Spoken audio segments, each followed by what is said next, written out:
Well enough to be out and about, but it's still breaking out in hives. And the heat must not make that much more fun. Yeah, it's not really good. It's so random and it's just so constant. It's like I'm still getting the bouts of the really terrible heartburn also. So they seem to be connected. So I just talked to my doctor on Thursday, like I did a telehealth appointment or whatever. And she asked me to go to an allergist, maybe back to my rheumatologist, because it could be due to my autoimmune, or at least that could be like making it worse, because it's like a vascular thing, so it kind of does want to spread like everywhere. But Kevin's doing a lot better. And now because he's had COVID, so now he's like, all right, when we go to Florida, we're going to go to Epcot, and we're going to go to Universal. And I'm like, maybe I should get like the antibodies test, because me being like in the house with him the whole time that he was testing positive, like every day, and I kept on testing negative, and I'm like, maybe I had it, you know, maybe I just didn't realize it. It's strange. I was very shocked that we were able to stay COVID free when my husband Did you do the blood test afterwards just to make sure? Because I think I might, just to see whether or not I can be just as like, wee. You know, power. Yeah.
Are we gonna have services over the summer?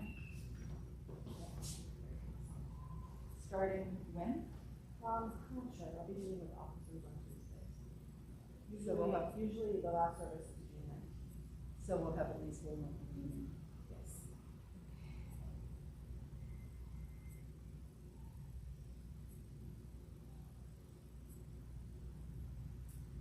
Okay.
Good morning, and welcome to Swedenborg Chapel. I'm maybe pushing the boundaries of casual this morning, but I wanted to wear this shirt. It says, "Everything will be amazing." And I wore this shirt a lot when I was pregnant with my children. And this new church jubilee year time that we are in for me, feels very much like another pregnancy. A time of waiting and anticipating the birth of something new. And as hard as it is to carry a child, as hard as it is to be pregnant, and as hard as it is to be in this time of uncertainty and formlessness, I do continue to trust that everything will be amazing. That's very much the belief structure of the Swedenborgian Church. The belief in a new world, a new heaven and a new earth, a new church, a new way of being.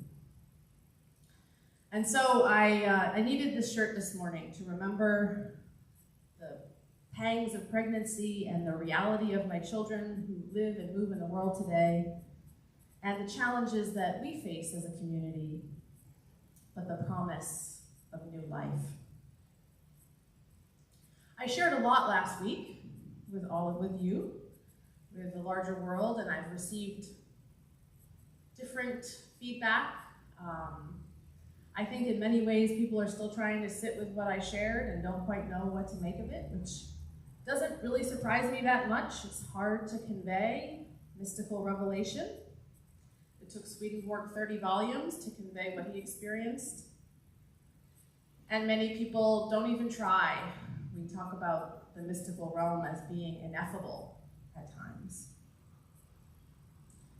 So this morning I wanted to talk about love and try to get at the experience of love that I shared with all of you, this time perhaps through the theological terms and understanding that might be more familiar or more comfortable. Because while this was my first full-bodied, week-long experience of God's love, I've been teaching about God's love for years and learning about God's love from our tradition. So in our worship this morning, we'll hear some scripture readings about love. We'll hear Swedenborg's words on love. And then I'll do my best to try to bring that experience that I had in October into a theological framework that hopefully will help it to make more sense for all of us. So as we begin in the spirit of love, let us begin by opening our hearts in a time of prayer. Even though there are only a few of us gathered here in person, others gather with us virtually. And when we center our hearts in prayer, we gather with all of our beloved neighbors, both in this realm and in the spiritual realm. So let us take a moment in silence, a moment in prayer, to unburden ourselves of the prayers of need and want that we have for ourselves, for our community, for our world. A time to sit with the hurts that we carry, but also a time to offer up thanksgiving for the joy and blessedness of this life. And so in this time of prayer, we both speak to the one who created us, and we also take time to listen for that still small voice that speaks to us within. Let us pray.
O lover of our souls, creator, redeemer, regenerator, we offer our prayers to you, the source of love and wisdom that brings life. And we also seek to continue to listen to you, that we may embody that love and that wisdom. Hear the prayers that we offer this day. And hear us as we pray together the prayer that you taught us to pray, saying, Our Father, who art in heaven, hallowed be thy name. Thy kingdom come, thy will be done, on earth as it is in heaven. Give us this day our daily bread, and forgive us our debts, as we forgive our debtors. And lead us not into temptation, but deliver us from evil. For thine is the kingdom, and the power, and the glory forever. Amen. Our first reading this morning comes from the Psalms. This is Psalm 86.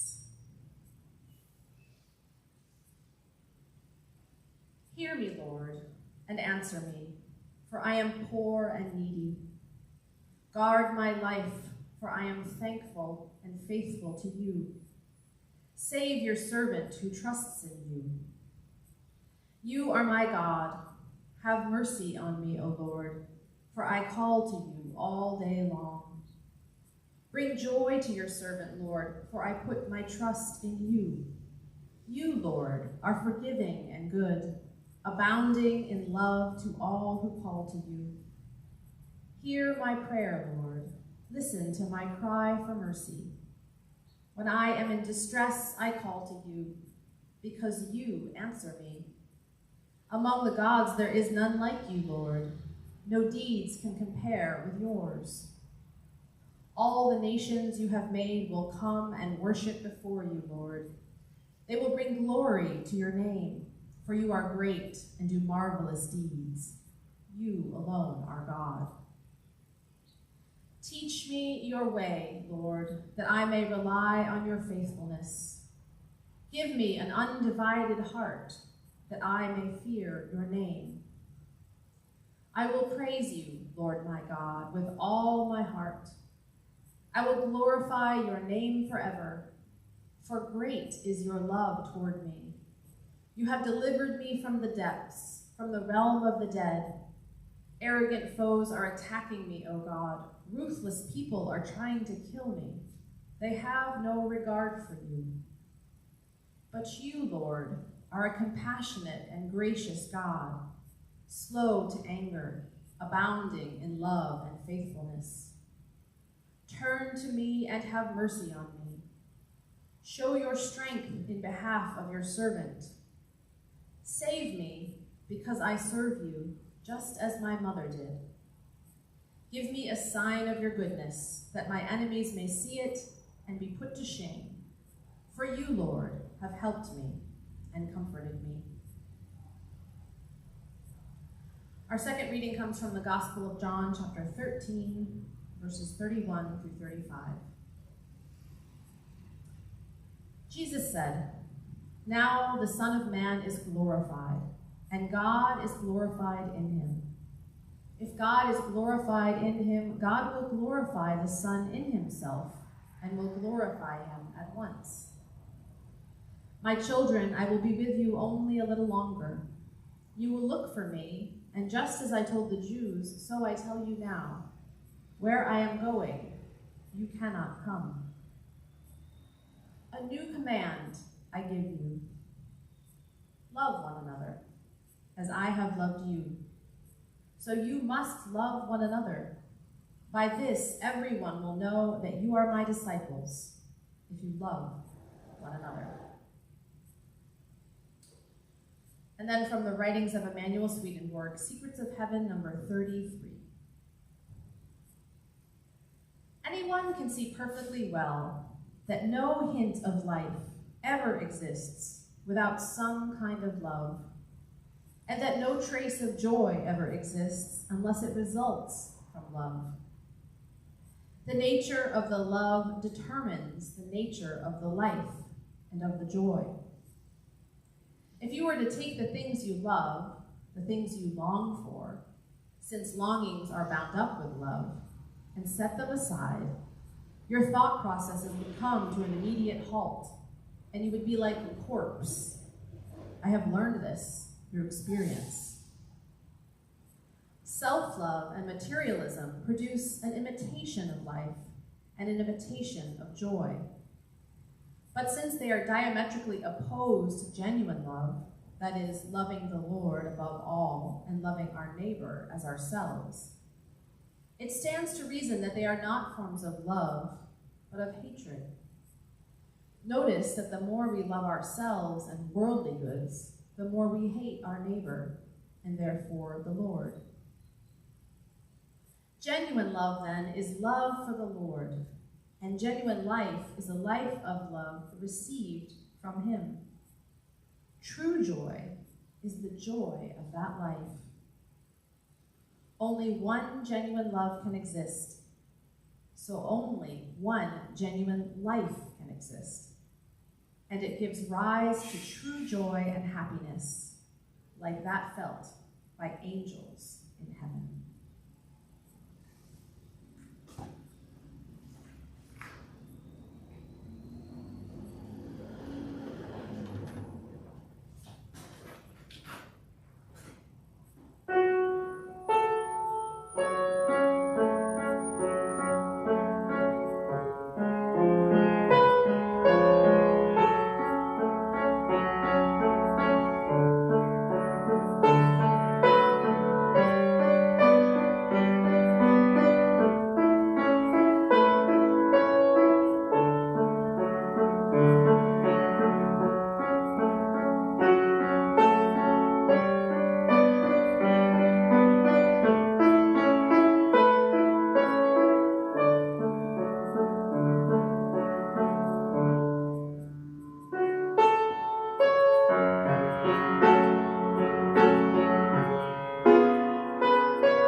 So yesterday here at the chapel, we honored the life of Reverend F. Bob Toffel, who served here for many, many years and saw this chapel through a lot of change.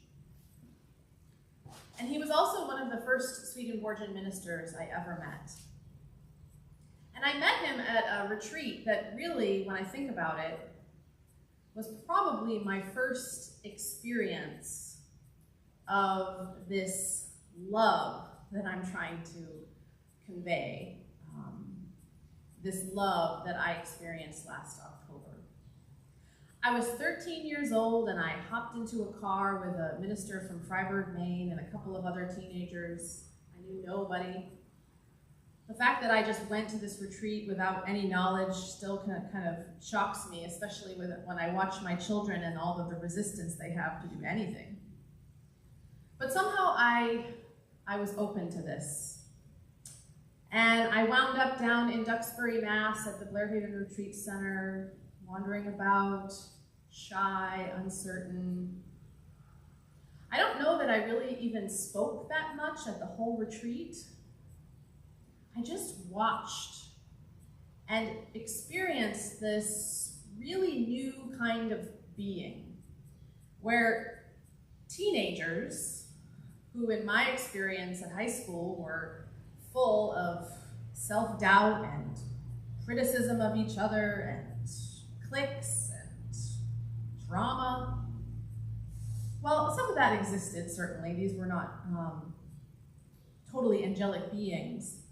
But somehow at this retreat, with the powerful leadership of Reverend Steve Poltz and Reverend F. Bob Toffel, this retreat was a place of true acceptance. There were different kinds of kids from all over the country, and we all piled in together, and we gave each other back massages, and we played Frisbee, and we talked about love. This was not an experience that I had had before, and I was all for it. I came back from that retreat, and I am told, this was, I guess, 7th, 8th grade? My mother tells me that she got a call the next day from my school teacher because I was going around telling all of the students in my class at school that I loved them. Because I just felt this, amazing buoying up of my own sense of what was possible. Something had been shifted in me at this retreat. And I wanted to have that everywhere. I wanted to have it at school and with my 8th grade peers. I made a little bit of progress. A few people were open to the idea of talking about love, but eventually I got back to the routine. And I think of that time as 13 as very much a bookend to what I've been experiencing as of late. That retreat was very much the beginning of my spiritual journey, and it's very much why I'm here today. Ministers like F. Bob, who were able to just sit down amidst all of these awkward teenagers and be totally present and totally themselves and talk about big things like love and God, made a difference in my life. And I wanted to bring that kind of community everywhere I went, and make that kind of openness and make the primacy of love central in all of the communities that I lived into.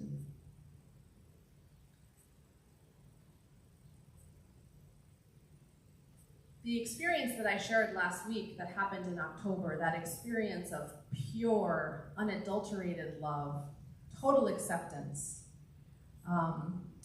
that I sought to articulate last week, stands in contrast, of course, to getting back to routines.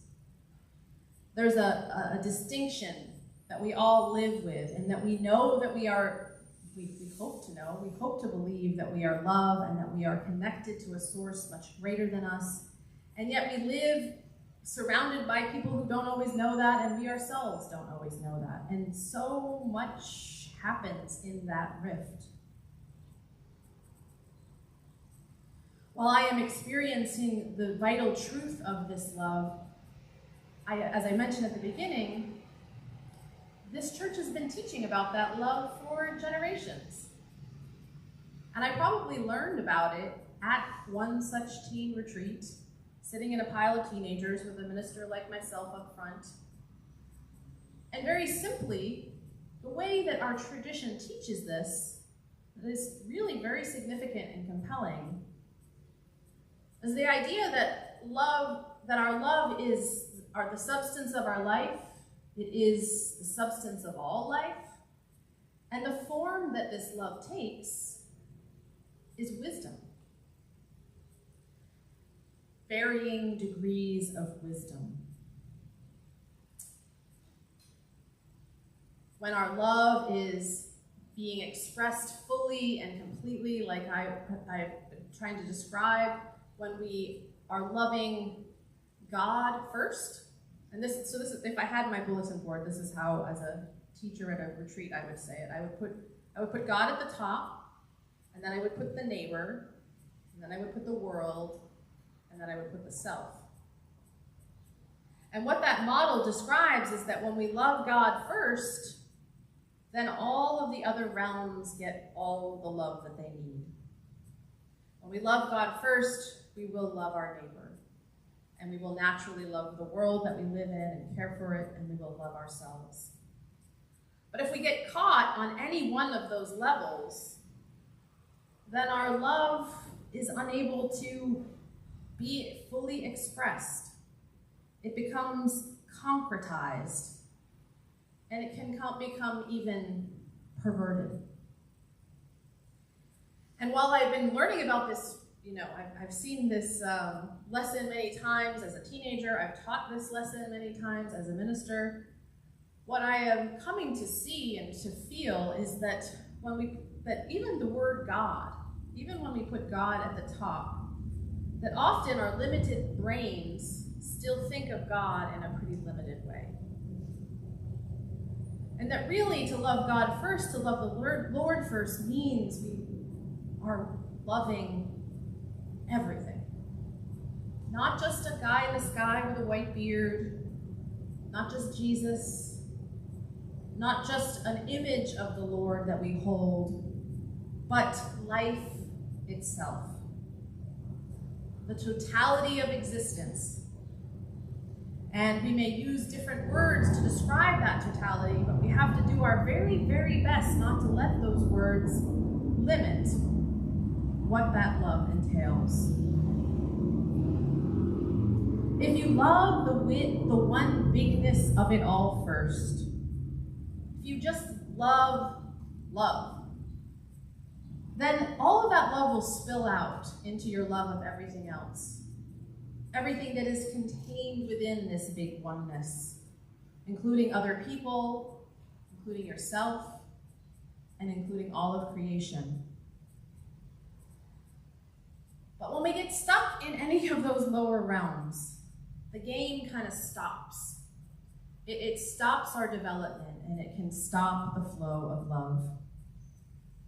And really, this is true if you point your love at anything below the totality of it all, the whole shebang. Because when you do that, when we do that, we are creating an idol. Something that we feel like we might be able to control. And something that then creates separation. We are unified with all of life, and these experiences of love, like what I had in October, what I experienced at 13, if you've ever fallen in love, then you know what this feeling is. When we fall in love with another person, while that love is certainly focused on that other person, much of that experience of falling in love is much bigger and gives us a taste for what this love of all of it looks like. When we fall in love with another person, they become perfect. We see and we can feel the whole of God coursing through the veins of this one individual that we've been given to share in life with. Whether that's a lover, a child, friend. The experiencing of falling in love is sort of a taste of that grand, all-consuming love that we're invited into. There's a lot of separation in the world today. And that's a big reason that I've launched this New Church Jubilee, is I'm aware that as many times as I saw that sheet and saw God at the top, that still somehow in my heart, in my truest heart of hearts, I was making an idol of even that word God. Because God was the good stuff. God was the holy people. And I could love God first, but that didn't mean I had to love the brokenness or the pain. And I could love God first, and that probably meant hating parts of myself and parts of the world. When we choose not to believe that we are all a part of the same thing, that we are all beings, all creatures, all life on the same cosmic journey, if we choose to believe that only some people are important and others are only there to serve our needs, then our love, it just sputters out. Now we are not operating from love, but fear. Fear of not getting what we want. When we think of these levels of being, the whole shebang, life itself at the top, and then our neighbor, and then the world, and then ourselves, it is a descending spiral. We talk in our church about hell and the reality of hell as these states where we are trapped in selfishness. I like to think that in this descending spiral, hell doesn't really exist, but it's like the end of a tangent line that never comes to an end, but always is moving towards this farthest point. Hell is that point at the bottom of the list of total self-reference, an inability to feel any pleasure in the joy of another, but only in the pleasures that are for ourselves. In the world today, the standard operating procedure, the way of living that I got back to in 8th grade after the haze of the retreat wore off, the way of operating in our world day to day is very much about this bottom line, sadly. We have an ethos of self-reliance, of self-actualization, individual achievement and power. And in many ways, our human consciousness is not so far away from that bottom level of being really trapped in our own thinking and our distinction and separation from other beings. It feels to me in the course of history that we are just waking up in some ways to our human powers for creation and for destruction.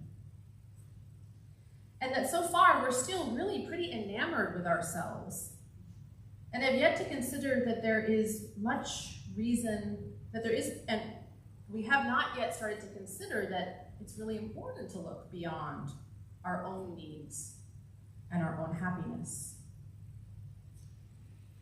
Well, as I said, I've been teaching about this for years and learning about this for years, and churches all over the world are teaching about how God is love. We have professed this belief in the oneness of God, and yet we have not lived by that oneness. We've professed belief in the whole shebang, life itself, the totality of existence, but not that many of us have lived from this premise. Not in any kind of sustained way that has allowed us to really create yet anything truly beautiful together as one. It feels to me that we have a lot of growing up to do. Prophets, sages, mystics, seers, faithful people who have not just believed in God but known God have been seeking to show us the way to this oneness, to this joy, to this higher life for centuries. And some have listened, but many have not. It feels to me that we are at a point in history where we must wake up. That as these previous seers did, we also must wake up to this oneness that we talk about, that science has certainly proved is true. We are all of the same substance. We are not so distinct. Our selfishness could be forgiven before, when we had a lot of room to spread out, when we could live isolated from one another and comfortable in our own groups. But now human difference is in our face. It is present at the touch of a button. All the world's people are now connected physically, and now the need to see us all as one human family that is all created from love, is more important than ever before.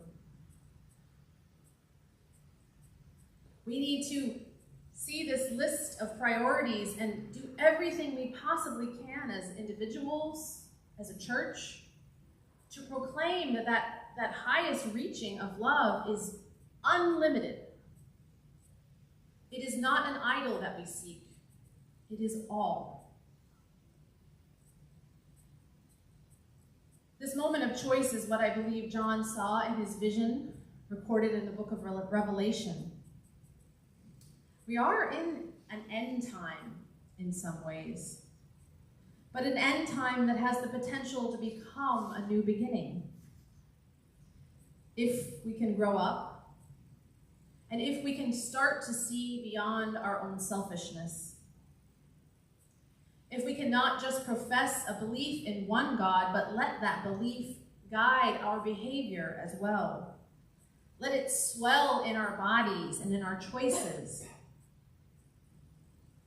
If we can begin to operate from the belief that all people and the entirety of creation are all included, all a part of this God, this wholeness that we wish to worship and celebrate. It's time to shift our consciousness, to know and to then live from the understanding that we are actually love. The Christian and other traditional view that human beings are kind of born deplorable and need to be saved through certain processes and procedures. It's time to let go of that belief. Swedenborg carried it, certainly to a certain extent. He liked to describe human beings and children as little hells. And believe me, I know that we are. We carry a lot of hellishness in us as we are closed off to the larger whole. But it's time to see this not as a death sentence, to see this not as a reason to oppress, to see this not as a reason to divide ourselves between the holy and the unholy, the clean and the unclean. But instead to see this as where we begin and then do everything we can to nurture each other into a larger life, into that mature life where we see that we are all connected. To invite the youngest among us and the most elderly among us to discover the love that maybe has been missing in their lives because they have not yet been invited to see the goodness that is possible in all. We need to know that we are loved so we can be brave. The world has changed so much since this chapel was first built, so much over the last 100 years. There is no longer one imprint on what it is to be human. But if we can trust that we actually are love, that God is at the core of our lives, that we have divinity within, then it doesn't matter so much that we might not have the perfect teacher or the perfect way, because we can trust the way that exists within. We will likely not be able to make every community a perfectly loving place. We will likely not be able to all sustain constant mystical union with the whole. But if as a church and as a world, we can start to truly lift up the oneness of creation, if we can start to embrace the way in which love is emerging through all beings all the time, maybe we can create a community, maybe not so different from that teen retreat that I joined in at 13, where we could all just be our awkward selves, but where we can seek to talk about love, where we can remind each other about love when we forget. And in this way, step into a new way of being. A new world where we are not cordoned off from one another in our different camps, in our different churches, in our different worldviews, but where we are instead together, in the fray, in the mix, proclaiming the wholeness, the oneness, the beauty of God that is so, so much bigger than any language we can come up with. Swedenborg used a lot of words, but at the core, he was proclaiming this bigger world. He said that it wouldn't matter what our practices were, what our churches looked like, what our organizations were structured as, but that the good of love would be the church, and that the church would be a place where that love is nurtured and shared. And we have for a long time known that that church exists everywhere. Swedenborg had a huge and a very powerful love of Scripture and interpreted the inner sense of the story in powerful and moving ways. And at the same time, he shared that when angels read the Bible, they don't hear about any of the biblical characters that we learn about. They hear the story on an entirely inner level, where the words then have more meaning and at the same time less. I am excited to be on this journey with you, and I believe that everything will be amazing. But it's going to take work, and a lot of that work is the work of maturing, growing up and growing beyond some of the ways in which we have tried to hold and control our understanding of God. Swedenborg pointed the way, and now we must walk in it. Amen.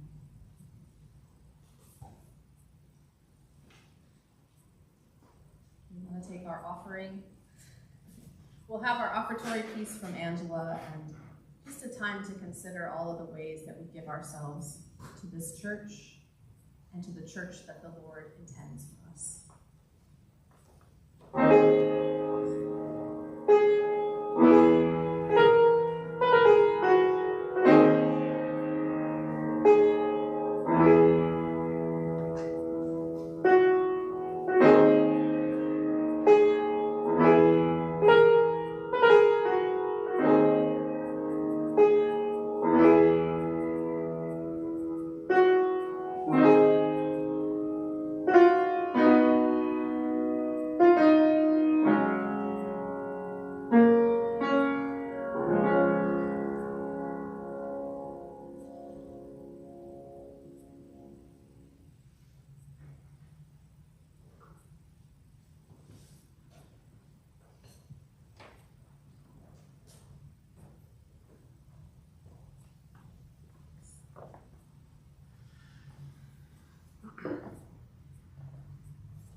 morning will be short and sweet. I realize I talked for 36 minutes last week, which is a record. I appreciate your patience. But there's a lot to say, a lot to figure out, and I trust and believe that we are on the way. I don't have any announcements right now. Officers will be meeting this Tuesday, so we'll be talking about how we proceed this spring as things continue to evolve. I guess my one good very exciting announcement is that an event on June 18th is starting to come together. I just got word, I've been inviting different musicians and performers who have been offering up creative expressions around persisting through the pandemic. And we're going to put on a concert, kind of a multimedia art event on Saturday, June 18th. It'll be at 4 o'clock. And we'll have some musicians. Our Taizé musicians, Luke Buchanan will be performing. Nora Wolfenden, who was here last week, will be performing, as well as another musician, Morgan Johnston. They're both music therapists, so they see music in its healing uses. And then I just got word yesterday that Jenny Herzog will also be here. And if you haven't heard about her, she's been doing Tap for Joy at the Cambridge Public Library grounds. She's a tap dancer, jazz singer, and did a wonderful talk about how, through her own struggle during the pandemic, she kind of got the inspiration to step out and try something new and started offering these jazz tap lessons for the public. So she'll be here tap dancing. It's going to be a nice afternoon, so mark your calendars for that date, and there'll be some more announcements about that as it comes into being. All right, well, let us close our service going forth from this place, knowing, trying to hold on to the knowledge that we are actually the embodiment of love, and that everything that we need to be that love in the world and to share that love with others is present already, right inside the beings who we are in our fullness.